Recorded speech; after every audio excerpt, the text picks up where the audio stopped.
The 15th reason why I do not believe in evolution is the pseudoscience of evolution requires too many adjustments. We've mentioned this before in some of the previous reasons, but this is the first time we've actually listed it as one of our 20 reasons for not believing in evolution. Let's consider the science of DNA. It is a solid science. It does not need redesigning every time new information becomes available. But the pseudoscience of evolution is not so reliable. It is constantly being modified and adjusted to fit the situation. I realize that even a true science must have the ability to amend and change as new knowledge is gained, but evolution exercises this option to an excessive degree. This need to morph shows how unreliable it really is. Macroevolution is like a liquid science that conforms to whatever container it's poured into. This is what happens when scientists do not adhere to the scientific method and readily accept suppositions as though they were facts. Some examples that have been caused some adjustment to the evolution model are as follows: mitochondrial Eve, Y-chromosomal Adam, the relationship between Neanderthal and humans. mtDNA evidence has shown that we are not related to the Neanderthal, as was previously claimed by evolutionists. Also, lastly, missing links. They are frequently discovered later to not be missing links at all. Reason 16 why I do not believe in evolution. Evolutionary theory did not predict the following outcomes. Evolution is considered a theory because it appears to predict some end results. This list contains a few items which took the opposite direction from what evolution would expect.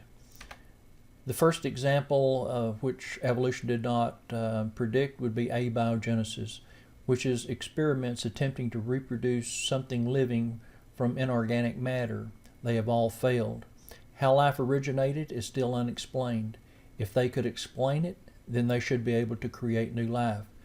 But to date, all the attempts of abiogenesis to create something living from something non-living have all failed. Another prediction that evolution did not see coming was that there would be a common man in the lineage of all human life. And likewise, it did not predict that there would be one woman in the lineage of all human life. Evolution did not predict that the humans would have 46 chromosomes and apes would have 48, making reproduction between the two impossible. Evolutionary model, once again, would not predict the following.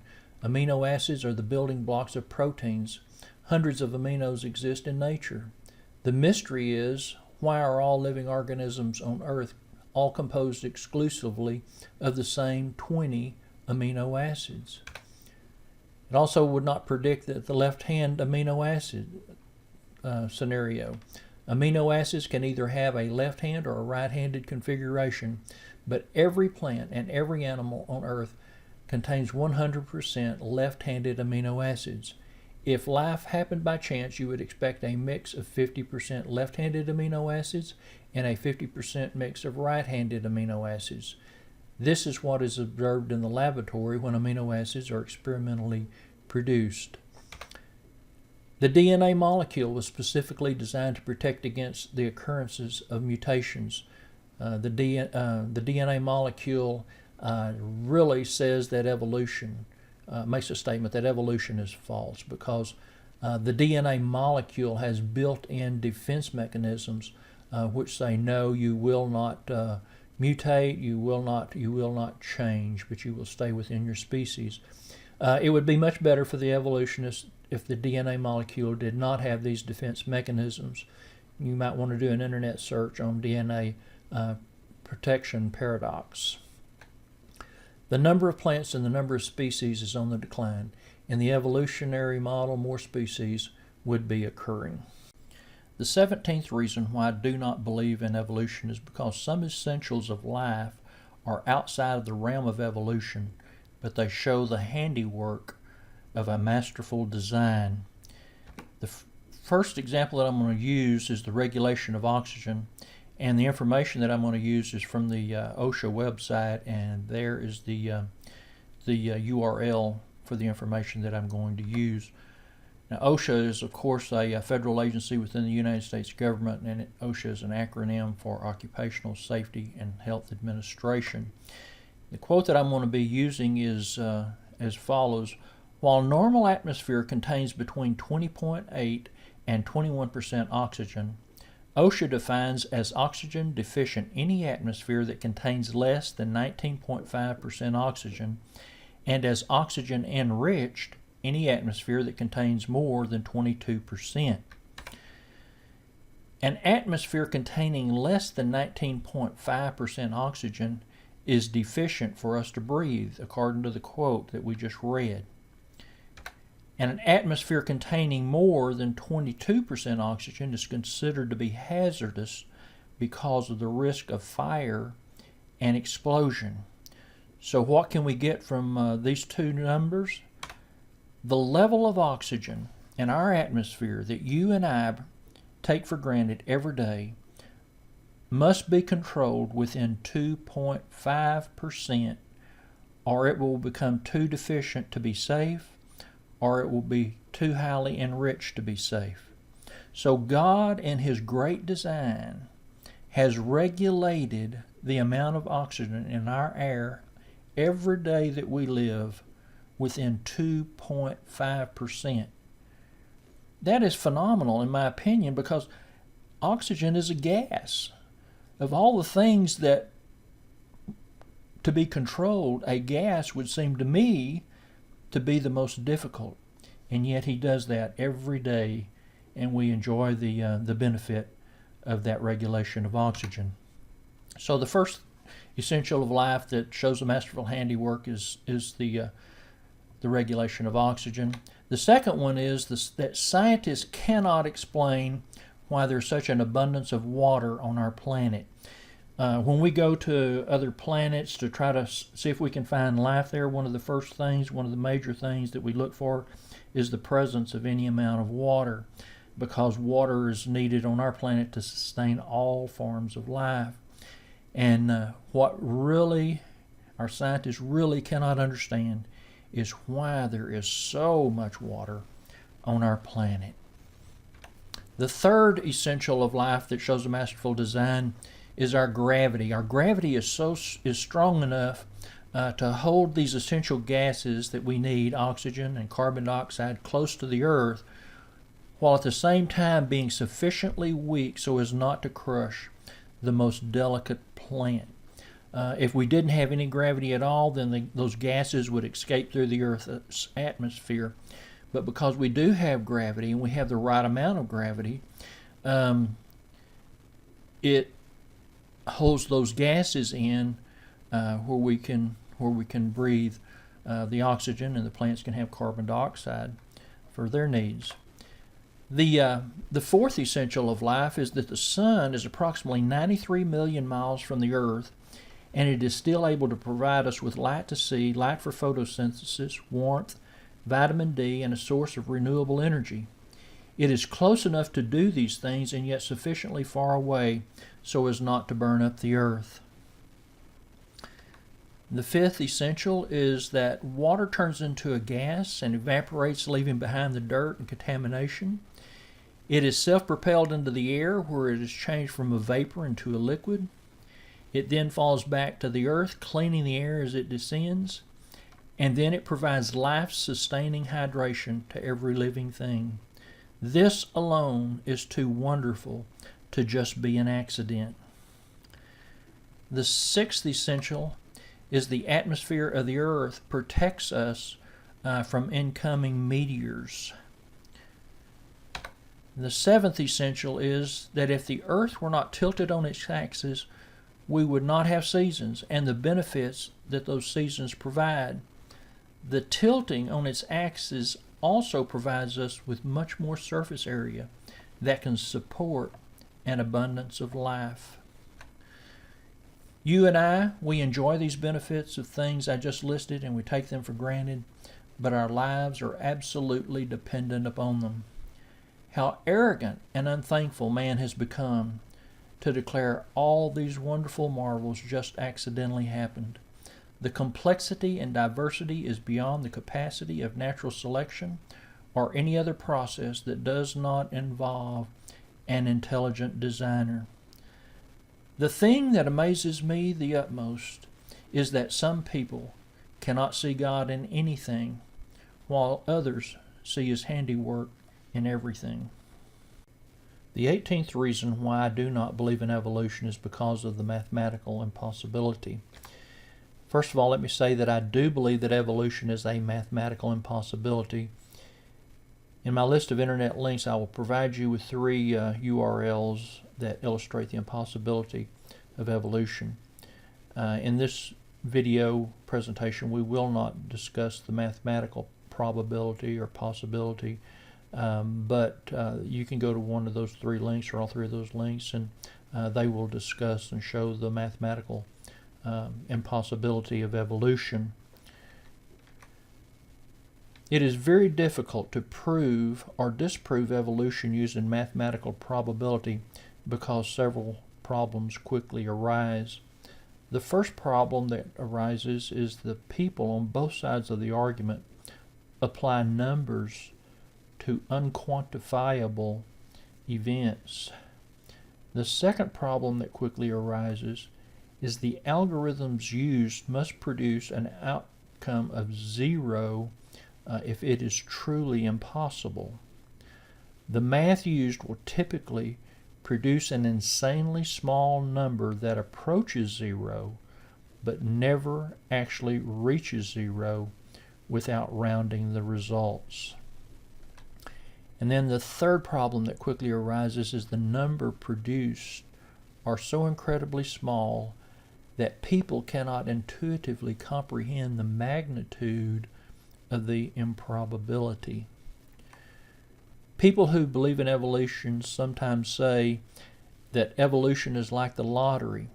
The odds are great, but someone does eventually win.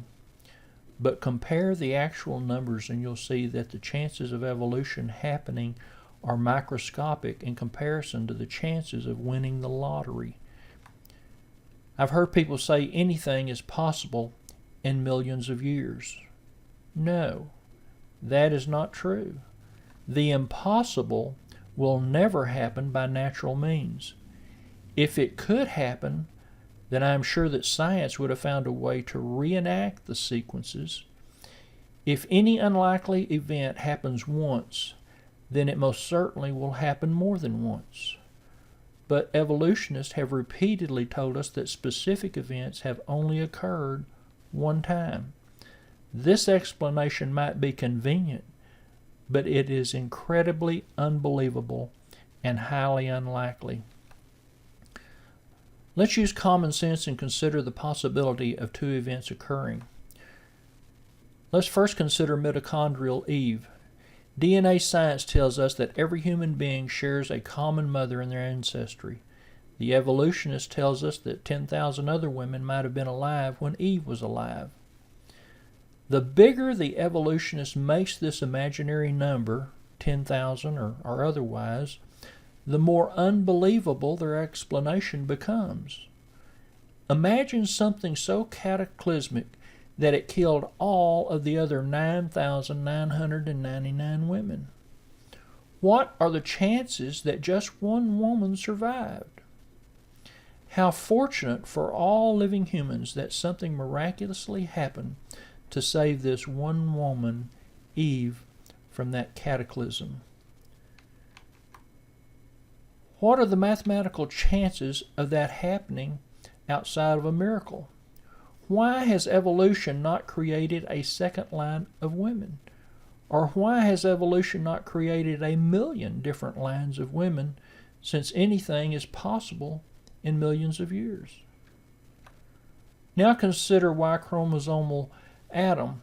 All of the numbers and questions we ask about Eve also apply to Adam as well. The probability of this cataclysmic event occurring and leaving only one man is just as improbable as leaving only one woman. But when you combine these 2 highly improbable outcomes, which were essential to continuing the human race, then the mathematical probability becomes exponentially small. This is not something that had millions of years to evolve. This happened in a single generation. It truly was a miracle whether you believe in God or evolution. Either way, faith must be exercised in what you believe. Only one man, only one woman. As for me, I choose to believe God because He presented this scenario thousands of years before science even caught up. Also, the supporters of evolution initially said that Y-chromosomal Adam and mitochondrial Eve were not even alive at the same time. This makes the mathematical impossibility even greater. However, in 2013, they finally conceded that Adam and Eve both lived in the same time. Was anyone surprised at this discovery, seeing as how it fits the biblical account of creation perfectly well, but drives a dagger into the heart of evolution? You see, what each of us believe is truly a matter of choice. The things we believe say more about our character and our background than it does about our intelligence. There are some very smart people who believe in creation, just as there are also some very smart people who believe in evolution. Choose your belief very cautiously because it has eternal consequences. The 19th reason why I do not believe in evolution is because of common sense. Common sense must be turned off in order to accept and believe in macroevolution. You see, evolution is like believing in fairy tales, but instead of using the phrase once upon a time, the phrase then becomes millions of years ago. After that, we enter into an enchanted land where humans are related to apes and people and plants share a common ancestry. But even after that wild story, the evolutionists will look at me and call me foolish for believing in an intelligent designer whose name is Jehovah God. The evolution model takes just as much faith as believing in God. Both campsites receive and believe information they are told because it fits into their belief system. They receive it by faith. An example of this is the belief that man evolved from ape. Once again, I'm supposed to be the foolish and the uneducated one because I believe in God. Let's just use common sense here for a moment and take a look at our hands. Now make a fist and watch the motion of your fingers as they close. The dexterity of those hands is so amazing, and yet we take them so much for granted. With them, you have the capacity to work underneath a microscope or to swing a sledgehammer. How could something so amazing have come to exist without an intelligent designer? Consider your brain. The designers of computers would love to be able to have direct access capability to memory that your brain possesses. Consider your body's ability to repair itself. Can your car do that, or can your television do that? All of this functionality is too great to have just happened by accident via natural selection. There had to be an intelligent designer involved in the process. Common sense also tells us that current evidence should be weighed as being more reliable than any hypothesis that is buried underneath yet another hypothesis, which is buried underneath yet another hypothesis, and all these are buried underneath the same explanation and same excuse of millions of years ago. The teachers of evolution would like for you to believe that new species are occurring over a span of millions of years. They believe that this is what has caused the diversity of plant and animal life. What I believe, and what can currently be observed, is that the maximum number of species occurred at the time of creation, and that number has decreased and is decreasing. That is why we have an active endangered species list. I do not see any living intermediary stages of evolution. If a frog becomes a chicken, I would expect to see varying stages of chicken frogs and frog chickens walking around, but I do not see that. And I hope you don't either, by the way. They tell us that this is because the mutations take millions of years, so we do not see these stages. I do not believe this because I can see different races of people. I can see different breeds of bears and different breeds of dogs and so forth. So millions of years would certainly not cause 100% absorption of all, and I repeat, absorption of all intermediary stages. When someone believes in evolution, they do so with such devotion that common sense becomes non-existent. This is a very common occurrence within any religion because faith is the key component. The evolutionist has blind faith in natural selection. He cannot see natural selection because it takes millions of years, just as I cannot see God, but I believe in His eternal presence. They believe they can see the results from the actions of natural selection, just as I believe I can see the intelligent design of an almighty God. We also both believe the other person believes are foolish.